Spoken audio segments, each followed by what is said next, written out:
গোলাঘাট জিলাৰ বাদুলিপাৰাৰ বুঢ়াগাঁৱত সংঘটিত হত্যাকাণ্ড সংঘটিত হোৱা পৰিয়ালক সাক্ষাৎ কৃষিমন্ত্ৰী অতুল বৰাৰ ছমাহত দুটাকৈ হত্যাকাণ্ড সংঘটিত হোৱা ঘটনাত দুখ প্ৰকাশ মন্ত্ৰীগৰাকীৰ আৰক্ষীক উচিত তদন্ত কৰি দোষীক কৰায়ত্ব কৰাৰ ক্ষেত্ৰত ক্ষিপ্ৰ ব্যৱস্থা গ্ৰহণৰ আহ্বান অতুল বৰাৰ এনে ঘটনা যাতে পুনৰ সংঘটিত নহয় তাৰে কামনা কৰিছে মন্ত্ৰীগৰাকীয়ে ঘটনাস্থলীৰ পৰাই গোলাঘাট জিলাৰ আৰক্ষী অধীক্ষকৰ লগতে আৰক্ষীৰ উচ্চপদস্থ বিষয়াসকলৰ সৈতে হত্যাকাণ্ড সন্দৰ্ভত ফোনযোগে আলোচনা কৰে অতুল বৰাই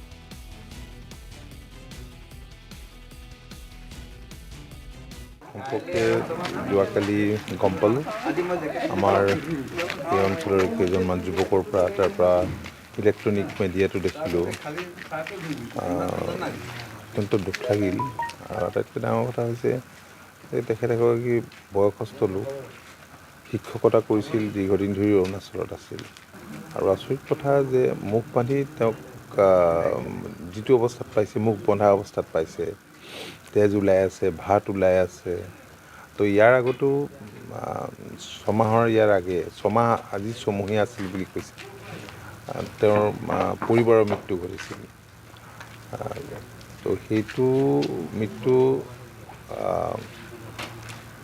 প্ৰেছাৰ ষ্ট্ৰকেই হৈছিল নে বা এনেকুৱা ঘটনাই এতিয়া এই ঘটনাটোৰ পিছত সকলোৱে সন্দেহ প্ৰকাশ কৰিছে যে তেনেকুৱাই হৈছিল নেকি